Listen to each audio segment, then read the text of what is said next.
Social media पर Noida international airport को लेकर तरह तरह की बातें होती हैं, क्योंकि एयरपोर्ट के लोकार्पण का समय अब बेहद नजदीक आ रहा है।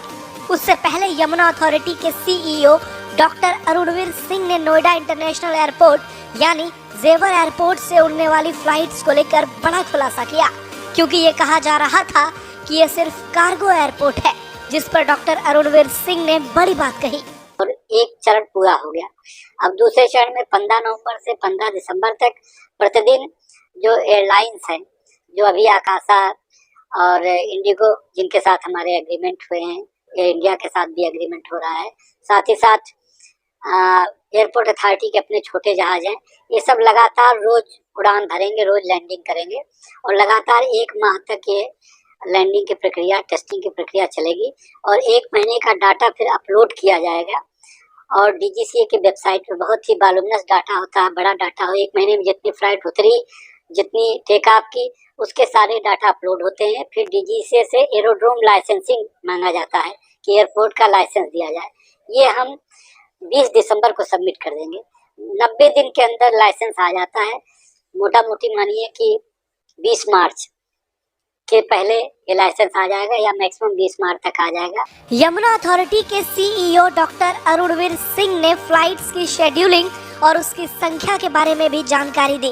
फ्लाइट शेड्यूलिंग में हम लोगों ने आईटा में मीटिंग हो चुकी है। आईटा अंतर्राष्ट्रीय बॉडी है फ्लाइट्स की। वो बायलैटरल एग्रीमेंट जो देशों के मध्य होता है उसके आधार पर फ्लाइट देती है।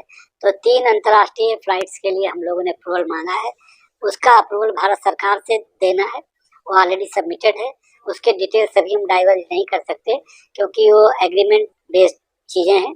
लेकिन 3 अंतर्राष्ट्रीय, पहले दिन अंतर्राष्ट्रीय उड़ानें भी होंगी, ये मैं स्पष्ट कर रहा हूँ।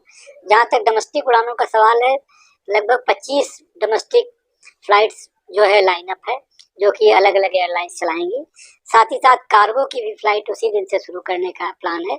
वहीं यमुना अथॉरिटी के सीईओ डॉक्टर अरुणवीर सिंह ने उस बात पर भी बड़ा खुलासा किया जिसमें नोएडा इंटरनेशनल एयरपोर्ट को केवल कार्गो एयरपोर्ट बताया जा रहा था और उस पर कई सवाल भी उठाए जा रहे थे। तो जो पहले चर्चा थी कि कार्गो का एयरपोर्ट है, तो आपके माध्यम से स्पष्ट मैं कर रहा हूँ कि यह अंतर्राष्ट्रीय एयरपोर्ट भी है, डोमेस्टिक एयरपोर्ट भी और कार्गो एयरपोर्ट है। तीनों सुविधाएं पहले दिन से शुरू होंगी और लगभग 28 से 30 फ्लाइट्स शुरू हो जाएंगी और बाद में फ्लाइट्स की संख्या बढ़ती रहेगी। यहाँ 10 हमने गेट लगाए हैं, 10 एरो ब्रिजेस रहेंगे शुरू से ही, और 10 एरो ब्रिजेस हैं तो आप आराम से 2 से 2.5 से फ्लाइट्स मैनेज कर सकते हैं। तो डे 1 से इतनी फ्लाइट मैनेज करने की क्षमता इस एयरपोर्ट की रहेगी। सुना आपने, जेवर इंटरनेशनल एयरपोर्ट न केवल कार्गो एयरपोर्ट है बल्कि ये एक इंटरनेशनल और डोमेस्टिक एयरपोर्ट भी है। पहले तो करीब यहाँ 30 फ्लाइट शुरू होंगे, लेकिन आने वाले समय में इनकी क्षमता को बढ़ाकर हर दिन 200 से 250 किया जाएगा।